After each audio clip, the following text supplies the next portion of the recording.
Plus, nous vous racontons tout. Cette histoire commence au XIXe siècle. Qui ont volé le canal de Panama sans aucune gêne, à coups de mensonges et de tromperies. Mais comment se sont-ils retrouvés propriétaires d'une terre en Amérique centrale? Chez Savoir Plus, nous vous racontons tout.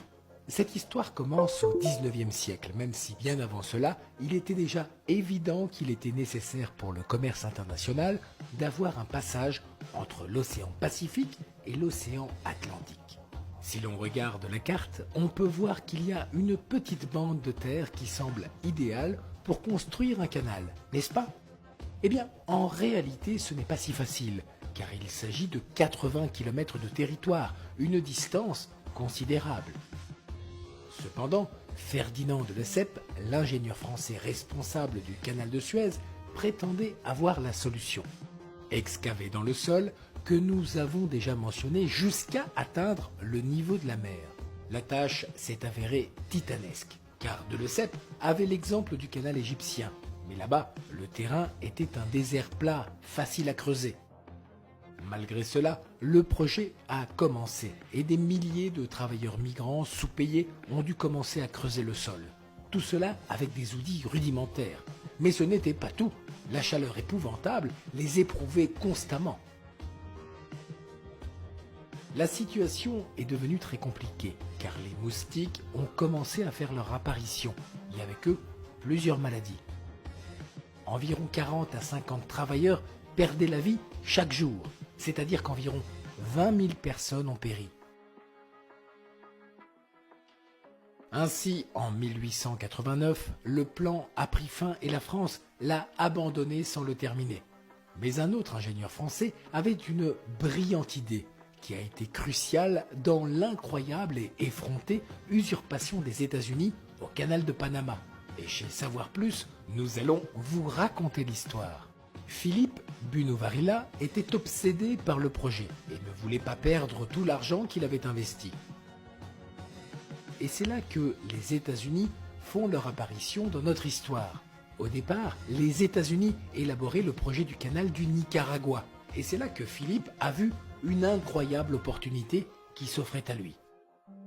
L'homme s'est adressé au Congrès américain pour les dissuader de construire au Nicaragua, arguant que l'endroit où ils voulaient creuser leur canal était parsemé de volcans actifs.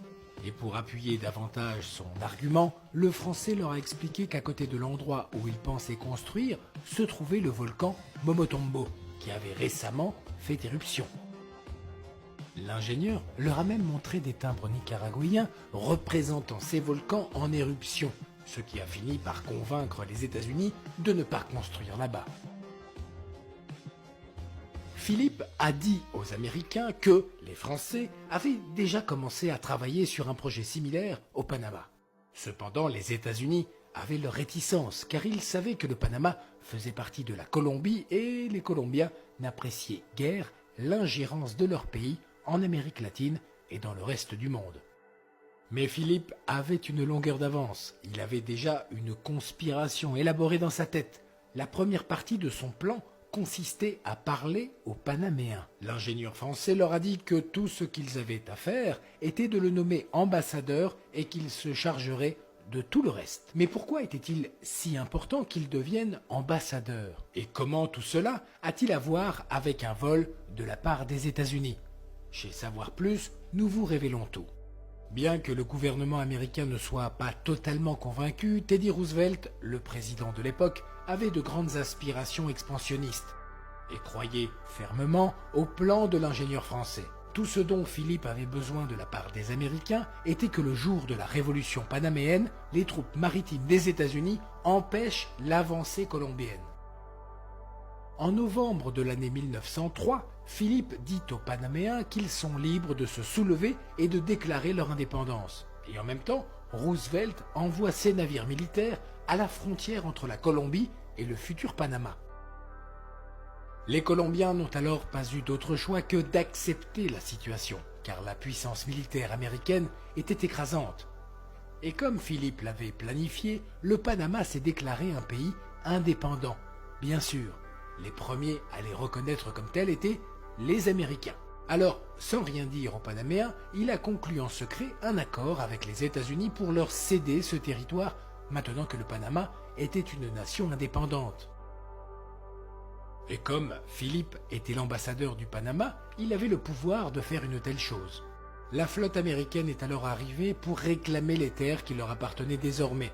Les Panaméens étaient évidemment complètement déconcertés, mais les Américains leur ont expliqué qu'ils avaient signé un traité avec eux. Et c'est à ce moment-là qu'ils ont réalisé la raison pour laquelle Philippe voulait être ambassadeur, et ils ont alors compris que tout avait été orchestré par l'ingénieur français. Les États-Unis ont repris le plan des Français et ont appris de leurs erreurs, ce qui a permis la construction 10 ans plus tard du canal de Panama, qui, comme nous le savons maintenant, était la propriété des Américains. Et n'oubliez pas, ne faites pas confiance à Philippe et exigez toujours d'en savoir plus.